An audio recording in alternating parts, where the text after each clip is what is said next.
Bonjour à tous, aujourd'hui je vous présente ma vidéo de setup pour le mois de février 2020 avec le kit Coco Adhesive Denim and Blush.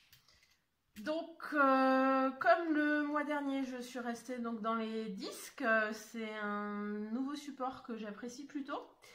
Donc du coup j'ai ouvert directement à la suite pour pas perdre trop de temps. Comme le mois dernier, j'ai décidé pour les mois d'utiliser l'intercalaire qui était fourni avec les pages A5 que j'ai pris non percées pour pouvoir les percer suffisamment, pour pouvoir les percer pour mettre les disques, tout simplement. Donc j'ai suivi le même squelette que le mois dernier, ça m'a plutôt bien convenu.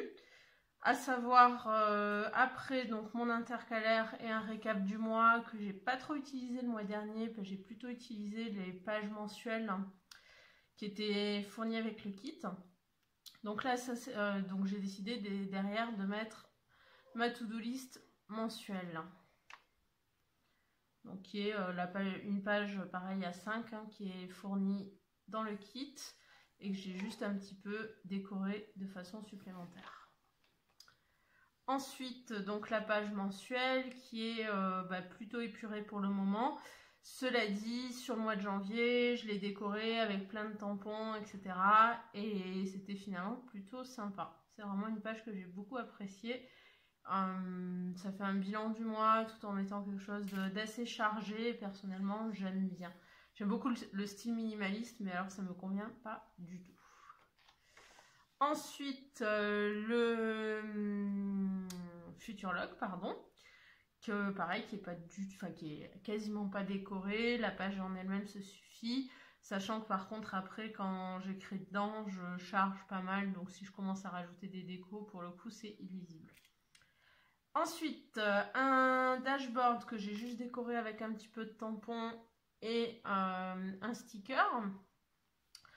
Et puis après, comme toutes les autres pages, sur la tranche, j'ai rajouté du washi tape pour pouvoir facilement distinguer avec le mois d'avant et ou le mois d'après. Sachant qu'en cours de mois, j'enlèverai le mois de janvier, je le mettrai dans des très grands disques, mais qui malheureusement ne rentrent pas dans mon carnet en cuir dans la couverture. Derrière le dashboard, j'ai simplement découpé une partie des printables, des free printables, et collé. J'ai rajouté des petits stickers et j'ai rajouté les boîtes stickers qui me permettent de noter les items que j'ai achetés en ligne et donc dont j'attends la livraison. Et une fois que c'est livré, je colorie juste le petit cœur pour savoir que j'attends plus cette chose là. Donc c'est une déco qui est assez simple, mais ce motif en losange que j'aime vraiment beaucoup habille vraiment bien l'autre côté du dashboard sans vraiment fournir trop d'efforts. Et du coup, derrière, j'ai mis un autre dashboard, pareil, que j'ai décoré très simplement avec un sticker et un tampon. Ensuite, on attaque les pages hebdo, donc ils sont décorés vraiment de la même façon que d'habitude, à savoir une première page, donc là qui est issue d'un frame printable, pardon, mais les autres sont issus des pages A5 du kit. J'ai gardé les sticky notes du mois de janvier que je trouve vraiment sympa pour les différents médicaments que je prends, mais pas tout le temps, pour pouvoir justement savoir si j'en prends beaucoup ou pas. Et ceux des chiens aussi. Ensuite, les petites box qui me permettent de noter les intitulés du challenge. Et ensuite le sticker de numéro de semaine. Donc vu que Coco Adhesive ne note plus les numéros de semaine, je mets juste un petit tampon pour me souvenir de tout ça. Ensuite les pages vraiment de planning à proprement parler, donc où je mélange les stickers, les free printables, les tampons, etc. J'utilise là pour le coup du papier à pointillés Rhodia tout simple, qui me permet une plus grande créativité. Je mélange un petit peu tous les kits que je peux acheter. Vu qu'il n'y avait pas trop, que les washi étaient plutôt fins ce mois-ci, j'ai aussi utilisé des washi que j'avais en fait dans mon stock, donc des vieux kits tout simplement. Donc ça c'est pour la semaine 5. Ensuite pour la semaine 6 c'est une page A5 du kit. Sinon c'est vraiment exactement le même principe. Tout est bâti sur un principe similaire, mais vu que les stickers changent, ça donne une impression de beaucoup de changements. La semaine 7, j'aime vraiment beaucoup ces motifs géométriques, j'ai vraiment accroché là-dessus ce mois-ci.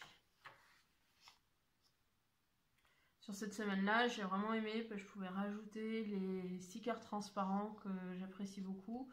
Et ça, c'est un washi du 2e mois que j'avais passé avec Coco Adhesi. Et donc, c'était en 2018, si je dis pas de bêtises. Ça commence à dater aussi. Et la dernière semaine, où là, j'ai réutilisé un washi du mois de septembre ou octobre, je sais plus. Donc, qui s'accorde avec son bleu foncé, qui s'accorde bien avec les couleurs du kit de ce mois-ci, qui est vraiment très très original pour un kit de Saint-Valentin. J'ai vraiment beaucoup apprécié. Ensuite, ma page tracker, donc où là j'ai utilisé le tracker printable, pardon, et les box, donc c'est un tampon, c'est toujours le même tampon que j'utilise, qui était dans un classifié de kit il y a quelques temps déjà. Cette page-là, je vous l'expliquerai en détail dans un blog, donc si elle vous intéresse pour que vous sachiez comment je l'ai faite, c'est dans quelques semaines sur le blog de Coco Adhesi. Ensuite, la page Currently où je note les petites choses culturelles. J'ai fait un petit pâté d'encre, d'où le petit sticker en plus. Normalement, j'en mets pas trop à cet endroit-là. Donc ça, c'est un dashboard. La page gratitude, donc qui est sur le même principe que d'habitude, avec un fond, avec des feutres aquarellables, des stickers, et après j'écris dessus. Et pour finir, la page de meal tracking, donc où j'écris tous mes repas pour éviter de manger toujours la même chose pendant tout le mois.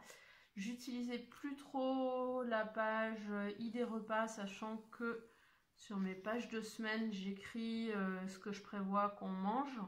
Donc du coup, ça faisait un peu double emploi, ça faisait quelques mois que je la remplissais pas, donc j'ai pas rajouté le petit volet. Si jamais j'en ressens besoin, je rajouterai le volet à ce moment-là. On verra bien. Et ensuite, j'ai préparé mes petites pages avec les petites box pour le memory keeping du mois. Et pour terminer, j'ai juste fait la page de titre pour le challenge de journaling du mois de février, donc qui s'intitule February Favorites. Et donc je vais commencer sur cette page là et puis après je rajouterai des pages au fur et à mesure et je les concevrai au fur et à mesure. Voilà, c'était pour le mois de février 2021 avec le kit Coco Adhesi. J'espère que vous avez apprécié mon setup et puis je vous souhaite un happy planning. À bientôt.